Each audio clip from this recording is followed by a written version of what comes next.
Welcome to the Pretty and Profiting Show, your favorite show for branding, beauty, business, and the truth of how to be a boss lady and build your empire. Pause the show right now and grab your free gift at profitablepersonalbrand.com/hot. It's a workbook and audio training on 5 high-performing strategies to dominate your market and add an extra $1,000 to $10,000 to your bottom line. And now, your host. She's a fierce, creative freaking genius who is known by many as Nikki Hustle. Nicole K. Lundy. It's Nicole, your host on the check-in. So excited to talk to you about today's episode. Today, we're going to be talking about 8 creative ways to brand yourself.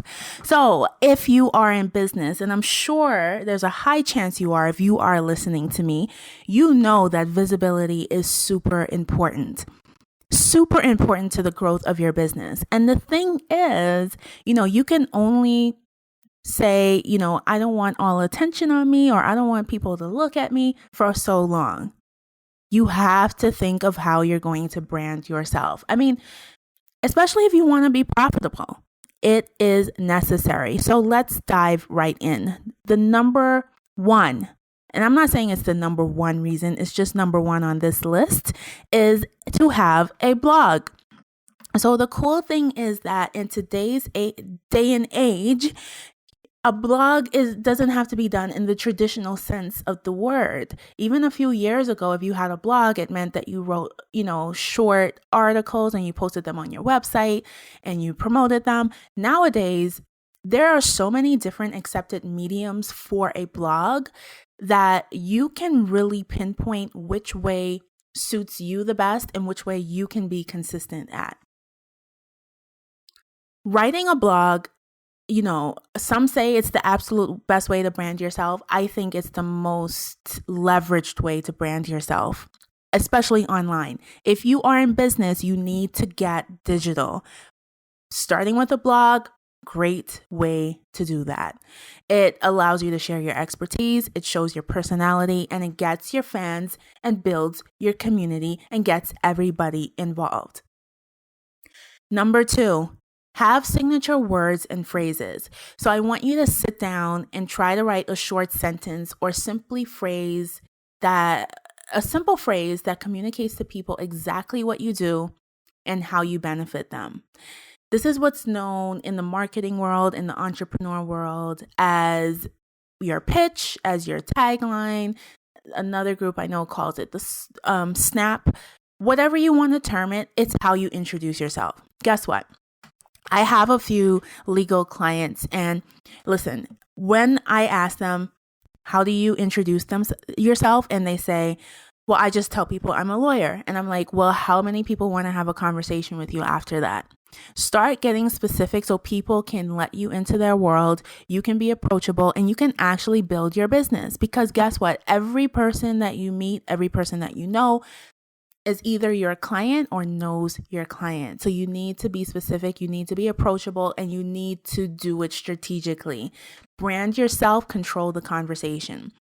So with a few of my legal clients, it's more so, are you, your specialty is with first-time home buyers. So say that, say I'm, as an example, Nicole Lundy, and I am a first-time home buyer real estate lawyer. That is so much, people meet you will have so much more to say when you're specific because they know exactly what your expertise is. And this applies if you're a coach, this applies if you're an accountant, this applies if you're a copywriter. Because guess what? You cannot serve every single group in the world. I mean, you can, but nobody will know that what you do is special to them.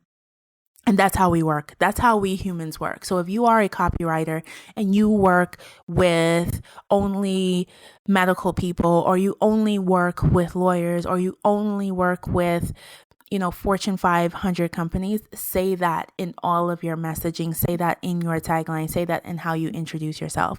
Same goes for accountant. If you're an accountant for women in their 20s to get their financial management situation under control and properly managed, say that. Everybody knows somebody in their 20s who's a female. who's ambitious, who has a check coming in. Got it?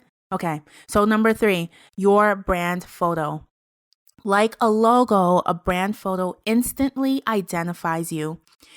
It also gives people a great first impression of you. So I'm sure you know that social media has infiltrated our lives. And a lot of times we meet people online before we actually meet them in person. So if you have, a very unflattering picture on your website or even your social media profile, that is the first impression people have of you. So let's say you've been on a 6-hour flight and you were in the airport delayed. Yes, that's understandable for looking quite crazy and grungy. But what if you meet somebody that's heard of you online? Do you want to look way worse than your already bad photo? So now it's like, holy shit. Like this, I think she's smart, but like, I don't know. I don't know about that girl. You don't want people to say that about you. You could have that same situation and be like, look, like I've had a hell of a nightmare traveling and, and it kind of explains why you look like that. But you've already have such a high standard in the first impression of this person meeting you that they don't care about it. But if you go from bad to worse, online to in person, bad to worse, not a good look. It hurts your credibility, it hurts your business, and you just don't want to do it. Next, regular events that you run. So I want you to think about hosting regular events. It's an awesome way to brand yourself, and it's super creative because you can really bring your personality, your vision. You don't have to do it like everybody else, and it's an awesome way for people to see your expertise, your way of showing up in the world. And it's just awesome. Like I can't even, put words to it. Think about having your own events, brand the events, and run them regularly. Now, when I say regularly, I don't mean they need to be every week. I don't mean they need to be every month. If they are if that event is once a year, fine. It's regular. Got it? The thing is about events is that it shows people that you're passionate about what you do. And it's a great way to get people involved directly into your brand. The other thing with events is that you can have them in person and then you can also have them online. If you do a mix of them, it's great, whatever your style is. I'm more of a 60-40 mix. I like to do 60% of my events online, 40% in person. But I just know that to, be true to work out for me. But figure out how you want to blend it and go for it. We're going to take a quick break and we're going to go into the next creative way to brand yourself in just a few minutes. Join the Pretty and Profiting Posse if you are a real deal woman entrepreneur creating wealth and making a global impact with your business. Represent yourself. Head on over to prettyandprofiting.com and get your merchandise.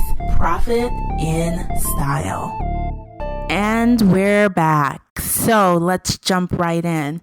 The next way to creatively brand yourself is to speak in front of groups. Just yesterday, I was talking to a colleague who told me that she cold called like 2 national organizations that serve business women. And now she's hopping on a plane in a month to speak at 3 chapters in 3 different states. Automatic credibility, automatic brand elevation. So for you, I want you to look around for opportunities to speak. They're everywhere. The only thing that's stopping you is excuses and fear that, I will look retarded in front of all of these people, or I'm not ready, or my website isn't done. They're all excuses. Start looking for opportunities to speak and go for it. When you are a recognized speaker, it boosts your credibility and gives you instant expert status. So similar to my last tip of hosting your own events, it gives you a chance to network. Everybody wants to speak to the person that was on stage. You are the authority. They have questions that could turn into that person being a client, that could turn into another speaking gig. That happens to me all of the time, by the way. And you having opportunities that you can't even think of. That you cannot even think of.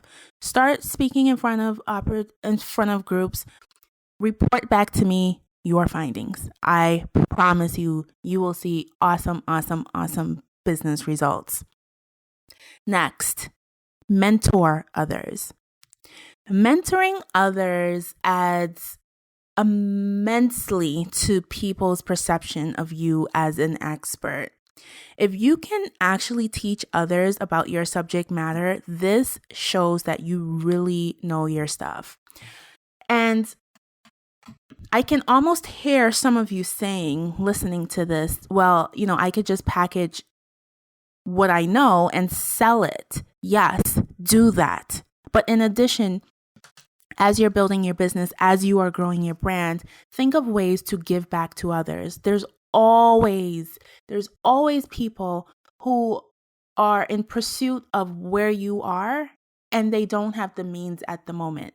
Now, I recommend partnering with an official mentorship organization. I take on a limited amount of mentees at a time because I do actually have to balance having my official clients, but I treat them like clients too. And I know that it's just the giving back part of my business. It has given me so much fulfillment, so many more opportunities that I didn't even plan to get just from doing this. Next, and we're on number 7, is to create an infographic. Incorporate infographics. In the last few years, infographics have become all of the rage, and you can create one that's all about you. About you. Let me repeat that. Your own personal brand infographic is like your visual resume.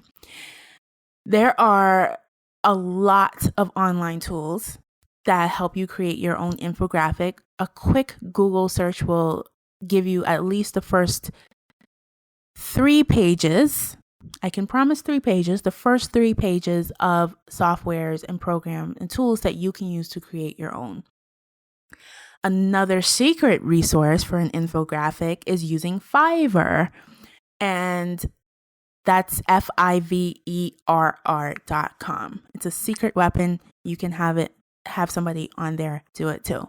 But I want you to take this seriously. Get an infographic. LinkedIn is not enough. Your official resume is not enough. Create an infographic. You'll stand out. How many people that you know has an infographic on themselves about their own personal brand?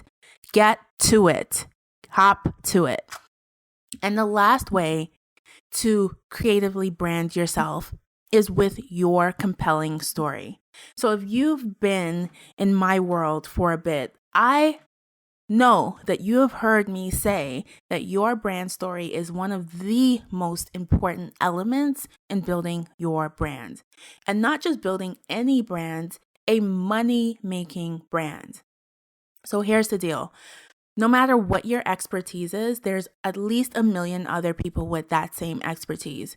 You need to be able to bring in your life experience, bring in those little events that have happened, and they're not so little.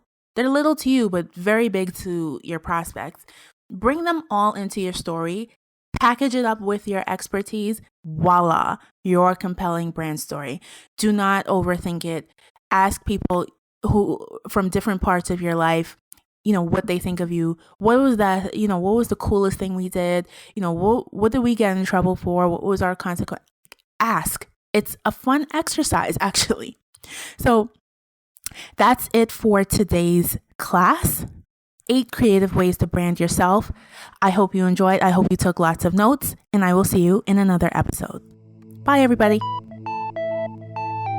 Thank you for tuning in to this episode of Pretty and Profiting. Want to learn more about me and what I do? Head on over to profitablepersonalbrand.com. Also, I have a super juicy giveaway for one lucky show subscriber. If you want to enter, you just have to do 2 simple things. 1, subscribe to the show. 2, leave a review on iTunes or Stitcher, and you'll be entered into this month's $25 Sephora gift card giveaway. Thank you for tuning in. Until next time, stay pretty and stack those profits.